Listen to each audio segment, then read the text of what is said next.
에스쿱스 군면제.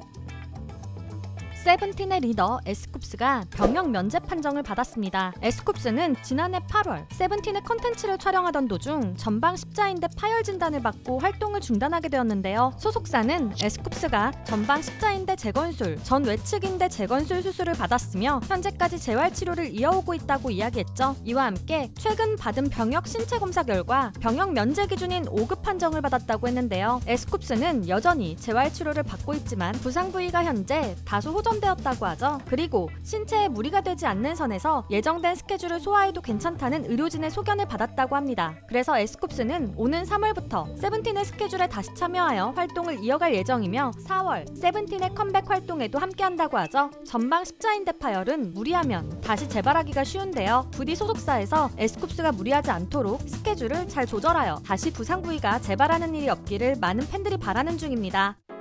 6위, 니키의 사과문.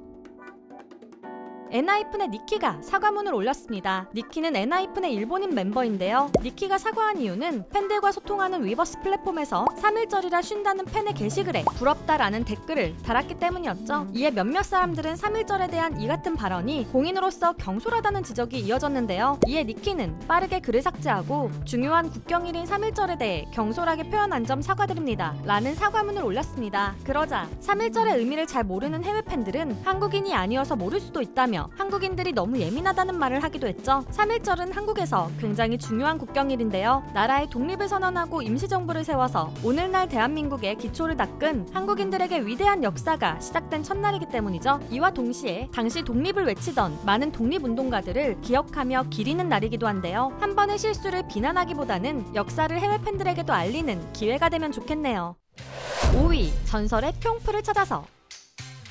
NCT 태용의 유튜브 커뮤니티에 누군가를 애타게 찾는 글이 올라왔습니다. 지난 2월 26일 태용은 두 번째 솔로 미니 앨범 탭으로 컴백했는데요. 태용이 전곡 작사 작곡에 참여한 앨범으로 태용과 태용의 팬들인 뿅프들에게도 굉장히 의미 있는 앨범이죠. 그리고 이번 타이틀곡인 탭은 멜론 탑백 차트에 차트인하며 좋은 성적을 거두고 있는 중인데요. 이 성적에는 한 팬의 굉장한 홍보가 있었기 때문이었죠. 태용의 한 팬은 귀여운 복장을 입고 태용의 탭 노래를 들어달라는 알림판을 메고 서울 곳곳을 돌아다니며 사람들에게 태용의 신곡을 홍보하고 다녔는데요. 며칠간 계속되는 이 팬의 홍보 활동에 태용도 감동을 받아 선물을 주고 싶어 팬을 찾게 된 것이죠. 이에 많은 태용의 팬들은 목격담을 올리며 이 팬을 찾기 시작했는데요. 태용의 누나까지 투입되어 팬을 찾게 되었고 결국 태용의 누나가 이 팬을 만나 감사의 포옹을 전해주었다고 하죠. 그리고 이 팬은 태용과 영상통화를 하고 맛있는 식사를 대접받았다고 하네요. 태용은 이 팬 덕분에 잠을 안 자도 힘이 난다는 말을 했는데요. 이런 팬이 있다면 감동하여 정말 힘이 펄펄 날 듯합니다.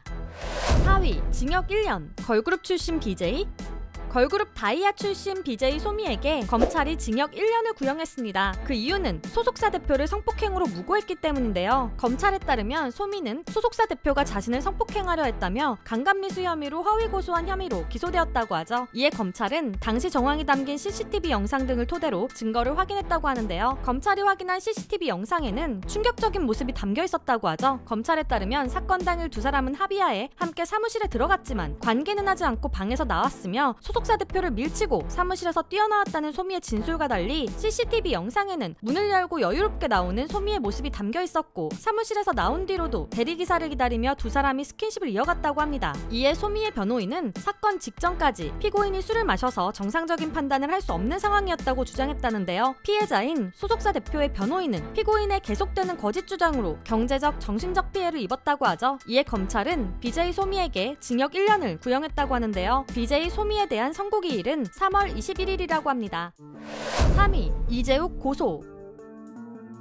결국 배우 이재욱의 소속사에서 칼을 빼들었습니다. 이번 주 배우 이재욱은 에스파 카리나와의 열애를 인정하며 소속사를 통해 두 사람이 조심스럽게 알아가는 중이고 따뜻한 시선으로 지켜봐달라는 말을 전했는데요. 그러나 이런 부탁에도 많은 유언비어들이 나오고 있는 중이죠. 배우 이재욱에 대해서는 지난해 12월까지 대세 여배우와 교제 중이었다는 근거 없는 의혹성 기사들이 나왔으며 에스파 카리나에 대해서는 팬들을 대하는 자세에 대해 서운하다고 하거나 연애 사실을 들킨 것에 대해 부주의하고 책임감이 없다는 말들도 나왔습니다. 나오고 있었는데요. 그러나 두 사람에 대한 여러 이야기들 중에서 증거가 있는 이야기는 하나도 없을 뿐더러 두 사람의 개인적인 사생활은 언론에 의해 강제적으로 공개된 것이죠. 그럼에도 두 사람을 향한 수많은 루머들과 모욕적인 게시글들이 올라오자 배우 이재욱의 소속사는 법정 대리인을 통해 민영사상에 강력한 법적 대응을 할 것을 예고했습니다. 배우 이재욱은 드라마 로얄로더의 공개를 앞두고 있고 카리나는 에스파와 함께 올해 정규 앨범을 준비 중이라는데요. 두 사람의 강제적으로 오픈된 개인적인 사생활보다는 올해 보여줄 멋진 활약들에 더 많은 관심을 주면 좋을 것 같네요. 2위 밀리언셀링 걸그룹들. 최근 컴백한 걸그룹들이 앨범 밀리언셀러를 달성했습니다. 먼저 르세라핌의 미니 3집 이지가 발매 9일 만에 밀리언셀러를 달성했다고 하죠. 데뷔한 지 2년도 되지 않은 르세라핌은 미니 2집 안티프레자일과 정규 1집 언폴기븐 그리고 이번 앨범까지 3개 앨범을 연달아 밀리언셀러를 기록했는데요. 거기에 미국에서는 아이튠즈 앨범 차트 1위에 오르기도 하고 일본에서는 오리콘 차트 주간 랭킹 정상을 차지하는 등 해외에서도 놀라운 인기를 보여주는 중이죠. 또한 트와이스도 이번에 컴백한 미니 13집 위드유스로 초동 밀리언셀러를 기록했습니다. 트와이스의 첫 초동 밀리언셀러 기록인데요. 최근 앨범 시장이 하락하고 있는 가운데 달성한 기록이라 많은 팬들이 깜짝 놀라기도 했죠. 트와이스의 이번 앨범은 트와이스와 원스의 우정과 사랑을 녹여낸 앨범으로 노래와 무대 모두 팬들에게 감동을 주고 있는데요. 그래서인지 위드유스는 월드와이드 아이튠즈 앨범 차트 1위, 전세계 25개 지역 아이튠즈 앨범 차트 1위, 3일 연속 유튜브 뮤직비디오 트렌딩 월드와이드 1위에 오르며 글로벌한 인기를 자랑했다고 하죠. 여전히 성장하는 트와이스의 성적이 정말 놀랍네요. 1위 뉴진스 3관왕.